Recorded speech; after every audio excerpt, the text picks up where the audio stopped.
Now, the Three Martini Lunch with Greg Corombos and Jim Geraghty. And welcome, everyone, to the Tuesday edition of the Three Martini Lunch. Along with Jim Geraghty of National Review, I'm Greg Corombos of Radio America. We have good, bad, and crazy martinis for conservatives today. And Jim, I'm just glad to see that you're okay. And I'm glad that I was able to get into work because Snowmageddon 2017 finally hit in March. And Jim, I could barely see the top of my grass this morning. School is canceled and probably will be again tomorrow.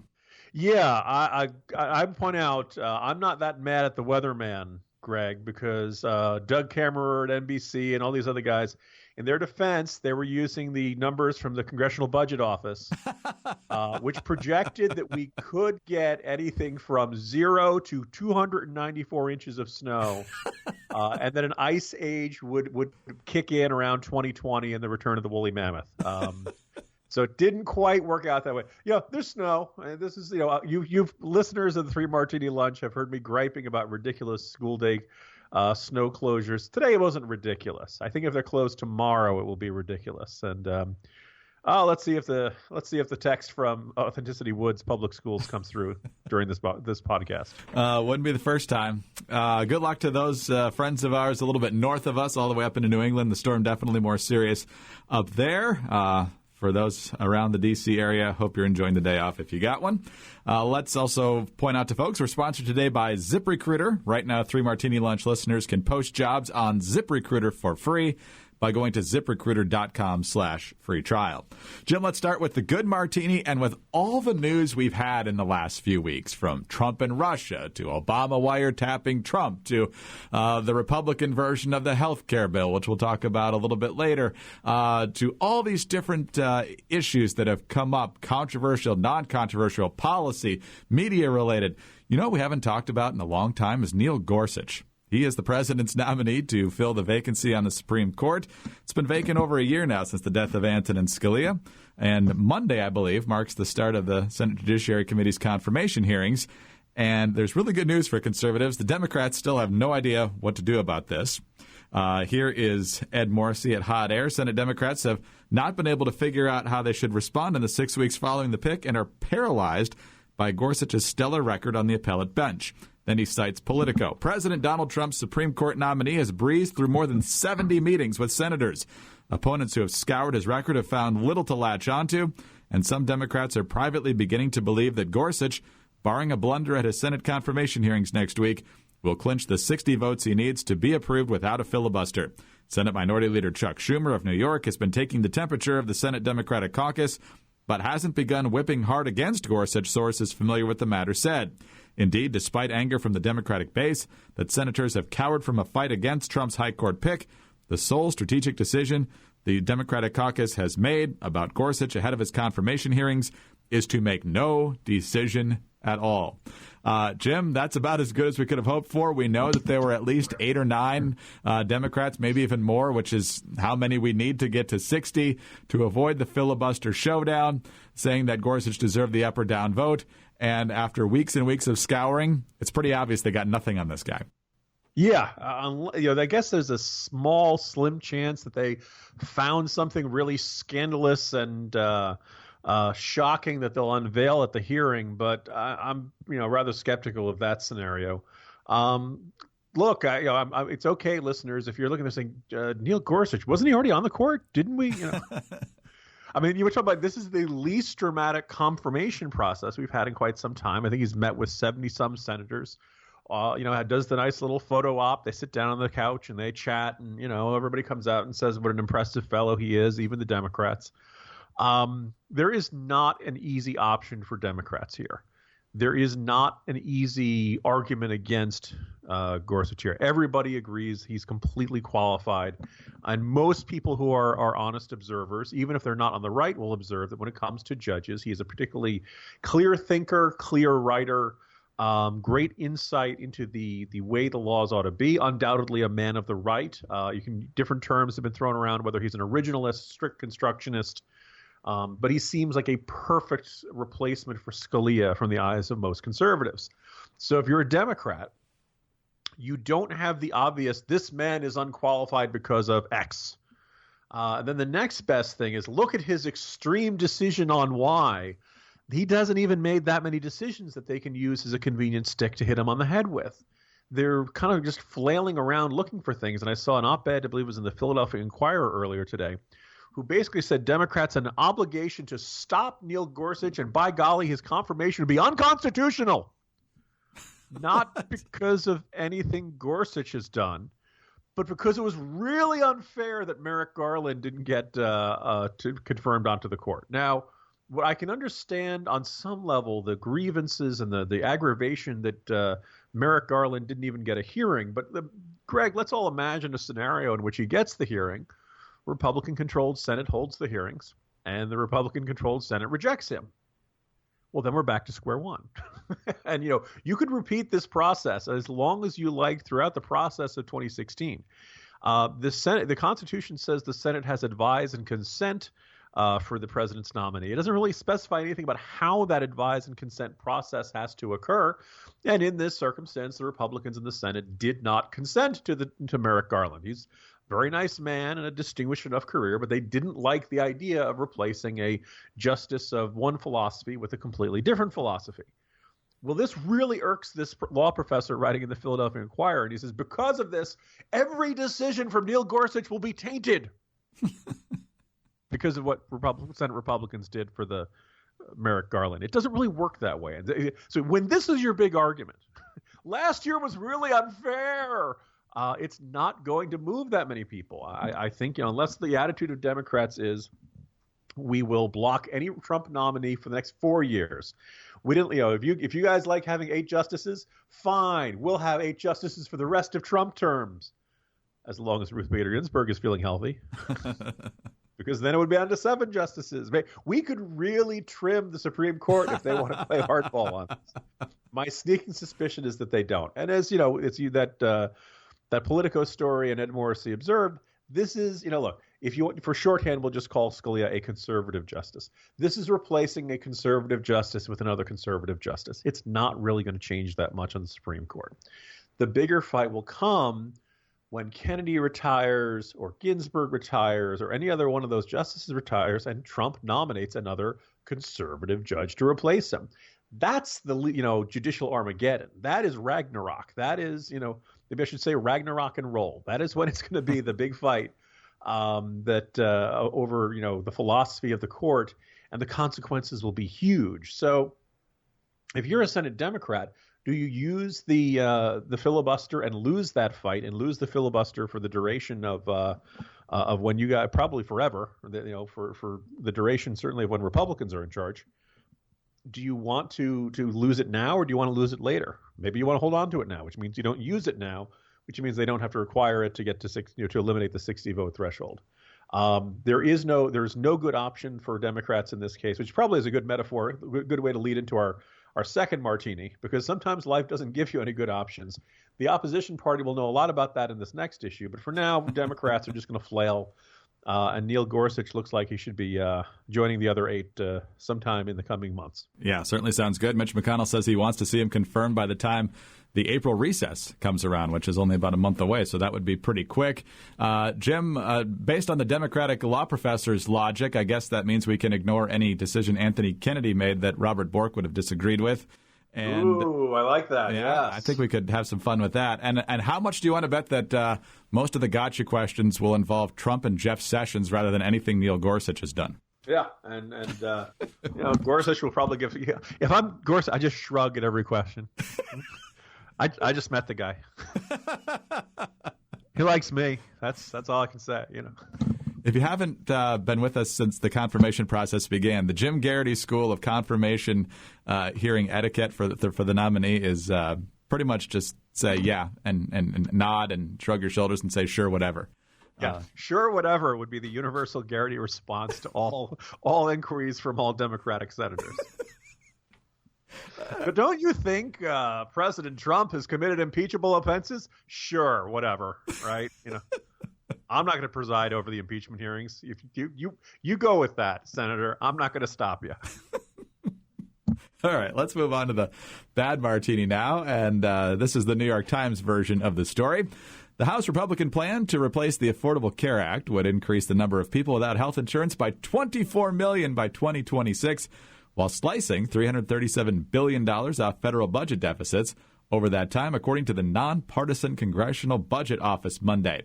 Republicans had been bracing for what was almost certain to be a bleak accounting of the legislation's projected effects. The American Health Care Act, as Republicans call their bill, was already facing widespread criticism from healthcare providers, some conservatives, and the United Democratic Party. So, Jim, it's always fun when people get results they like from the Congressional Budget Office. They are the seer of seers and knower of all things. When they don't like it, then what do they know? They've gotten things wrong in the past. It's fun to watch the media on this as well. Yes, 14 million fewer people might have health insurance by 2018, but if you look into the finer print, most of those would be people who wouldn't have it now if they weren't forced to buy it. And the cost curve does start bending down within a couple of years. So not endorsing the bill, but looking here at interesting coverage and numbers that are not going to make it any easier. The Congressional Budget Office, a bunch of troublemakers with slide rules. What? Oh, you and your math, you eggheads. Sure. Here is one of the. Actually, I was when Paul Ryan said, "Actually, this report isn't as bad as we thought." Everybody started scoffing, but everybody kind of ignores the fact that it does say it's going to reduce the deficit quite considerably.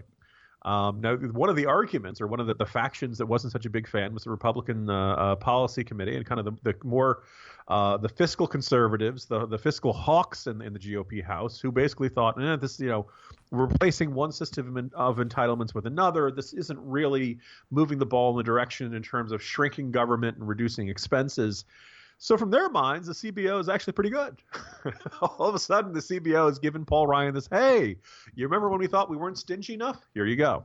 The bad news is that obviously this number of the uninsured. Now, some of this includes people who, when they say you're going to lose your coverage, under Obamacare, you are being forced to buy coverage that you otherwise might not want to, but you want to avoid the tax penalty. So if they take away the individual mandates, some people are going to stop buying insurance. Does this count as they join the ranks of the uninsured? Yes, because they chose to, right? We can argue about whether that's a wise decision or a bad decision. But if you think that one of the core problems with Obamacare was this idea that the government was making you do something, we have decided for your own good, you have to buy this product, whether you like it or not, whether you want it or not. Then this is an inevitable side effect of any reform that gets rid of the individual mandate. So there's a part of me that I guess the reason this is a bad martini is that there is no Obamacare reform that's going to leave everybody happy, and there is no Obamacare reform that's going to leave every Republican happy. And this is kind of what we're seeing with this today, that actually this law, for all the criticism of it, does achieve one of the goals that Republicans set out for it. It does reduce spending. It does stop, Avik Roy, who's had plenty of criticisms about it, says technically this counts as one of the biggest and boldest entitlement reform efforts ever. We haven't really thought about that. Everybody's been hurling tomatoes at this thing. Having said that, people hate entitlement reform because you end up taking stuff away from people, and people do not like having something taken away from them. So this is the rock in a hard place that Republicans find themselves in. They basically don't have a lot of good options. You could go scrap it and go back to the drawing board, as Senator Tom Cotton does, but then you're going to be in a situation where the attitude is Republicans tried and they have failed. Republicans in disarray. Obamacare is never going to get repealed. Why don't these guys just get it done? Yada, yada, yada. You'll get that criticism. Now, the assessment I found most intriguing from Megan McArdle in this morning's wrote about in this morning Jolt.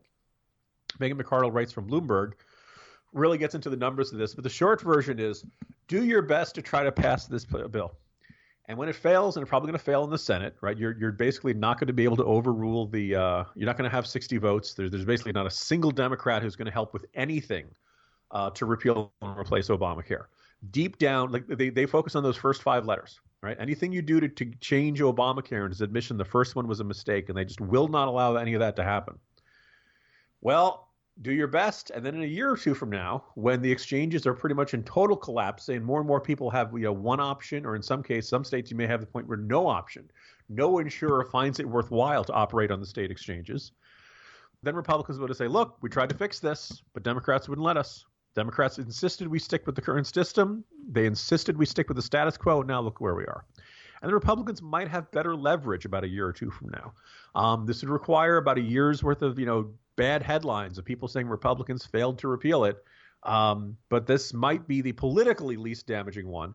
Now, the only problem is that with that scenario, you still have to go ahead with the collapse of the exchanges, and lots of people suffer through that way anyway. So, pick your poison, Republicans. So what we've learned from our early stories here, Jim, is that some people might want to hire. Some people might want to hire new people at the Congressional Budget Office.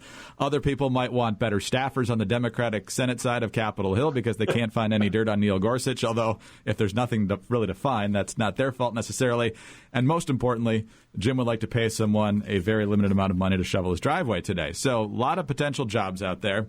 Are you hiring? Do you know where to post your job to find the best candidates? Posting your job in one place isn't enough to find quality candidates. If you want to find the perfect hire, you've got to post your job on all the top job sites. And now you can all at once, because with ZipRecruiter.com, you can post your job to 100-plus job sites, including social media like Facebook and Twitter, all with a single click. You can find candidates in any city or industry nationwide.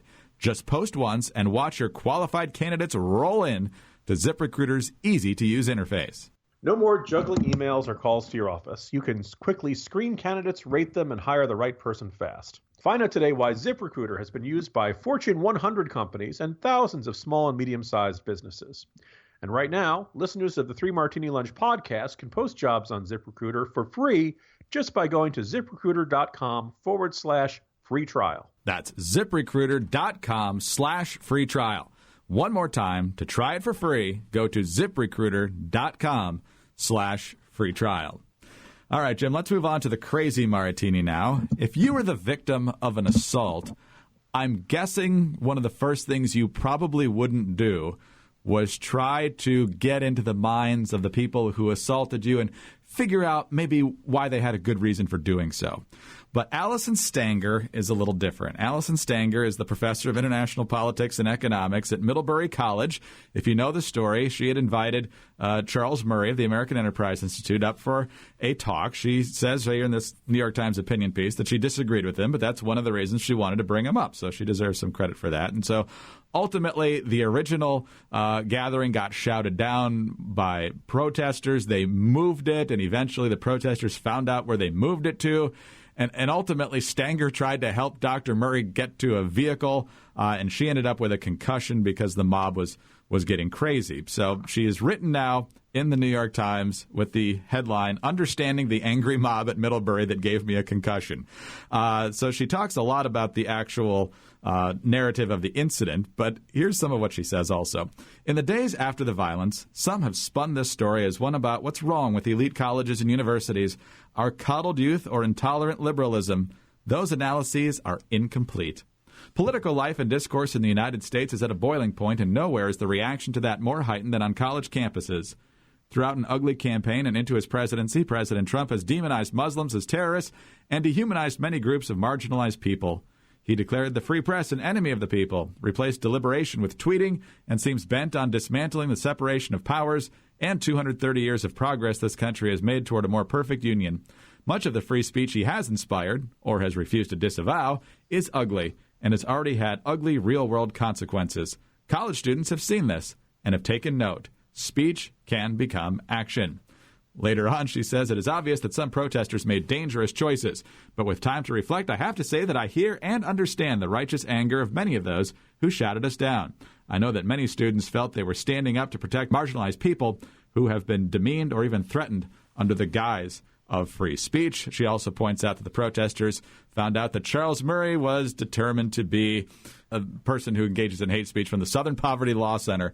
Big surprise, surprise. Every conservative they think is basically a hate group. So, Jim, she does spend a lot of this piece explaining why it was not right to be violent, but taking the time here to say she understands them and even blame Trump for what happened to her is beyond the pale. Yeah. Now, this woman has already been attacked, and so I kind of want to respond with sympathy, and you don't want to tell somebody, well, you're reacting to your traumatic event wrong, But having said that, and there's plenty of this that in this op-ed in the New York Times that you and I would agree with. She points out that I think the most interesting thing is where she says, how intelligent members of the Middlebury community, including some of my own students' advisees, based on what they were hearing from one another and what they read in the Southern Poverty Law Center. Now, it's basically she's saying, so a good portion of the crowd was misinformed, including the faculty. Right, so as much as, because I was talking about this with some other National Review editors this morning, and I'm like, God, I can't believe she said this. And this aspect is pointed out to me that she really is kind of quietly trashing her own community. So maybe we shouldn't be that tough on her. But there were a couple phrases that jumped out at me and really kind of rubbed me the wrong way. You might even say I needed a trigger warning. She said that speech can become action. Well, okay, except that gets, and not only that, a little later on, she makes a reference to the Supreme Court case about fighting words. There's a direct line between the fighting words on campus, the suppression of speech, and the angry mob that gave me a concussion. All violence is a breakdown of communication. Well, fighting words is from that Supreme Court case, decades and decades ago, that they're pretty sure would not get upheld today. But this is where the you can't yell fire in a crowded theater comes from. We want to be very careful about how we say, you can't say that because it's automatically going to provoke a violent response in someone, and thus you're basically inviting an assault upon yourself. This is even if you're not a First Amendment absolutist like I am, you pretty much don't want somebody to be able to say, well, he said something that really offended me, thus I punched him, and for the law to say, well, that's okay. We may have kind of an unwritten law. We may have a cultural belief that if you say something bad about a guy's mother, he may haul off and slug you. But we really don't want the law to say, nah, that's okay. He had it coming. That's a very dangerous philosophy, because then the definition of offensive becomes really, really elastic, shall we say. Charles Murray should be able to say whatever the heck he wants without the fear that someone is going to physically assault him because of that, right? This is where, when she says, speech can become action. Well, if the speech becomes an action and that it spurs you to register to vote, terrific. If the speech that becomes action is it spurs you to punch someone, then it's not okay. And that's where I don't like this idea that, well, one thing can lead to another. And then, no. At some point, someone has to make the conscious choice that I want to use my fist to punch that person or grab that person. Or in her description, she hold her hair. Others are shoving me. I feared for my life. Protesters climbed on it. I'm still wearing a neck brace and spent a week in a dark room to recover from a concussion caused by the whiplash. I will put aside, Greg, any suggestion that the lack of logic in her op-ed stems from the after effects of the concussion. Nonetheless, this is if the NFL has concussion protocols, maybe academia needs it as well. You shouldn't be writing these types of arguments until they've checked you out. Again, I don't want to attack this woman, and I feel like she, deserves sympathy. But then I'm kind of struck by the lack of anger of the people who physically assaulted her. Greg, as far as we know, none of these people have been arrested. No student has faced any kind of disciplinary action from the university. This is not like general bad behavior or uncouth. This is a crime. It is against the law to attack someone physically. Verbally, fair game. Say whatever you want to say. And there's this real blurring of this line. And the fact that she that line that really sticks in my head, I hear and understand the righteous anger of many of those who shouted us down. Look, I don't know if I want to see victims saying to their attackers, I sympathize and understand. I don't want you to sympathize and understand. Ma'am, I want you to get angry. I'm angry on your behalf. You shouldn't have had to go through that. So I know she may see it as complicated and nuanced and all of that. And, her general message of urging people to engage civilly with one another, terrific, fine. I completely applaud that. But deep down, Greg, in this because I don't really see any calling for consequences of those who made the decision to use violence to make their point. And I kind of feel like that's really a key point that shouldn't be missing from this. And unnerving to indicate that within the academic community, yes, there's been a widespread denunciation of the angry mob. But without consequences, I think you're only going to get more of it. Jim, I can't say it any better. Can't really add anything to that. So well done. Good luck dealing with the half of inch of snow, and we'll see how things stand in Northern Virginia tomorrow. Send sled dogs. Jim Geraghty of National Review. I'm Greg Corombos of Radio America. Remember also the 3 Martini Lunch podcast listeners can post jobs on ZipRecruiter for free. Go to ZipRecruiter.com/free trial and join us again on Wednesday for the next 3 Martini Lunch.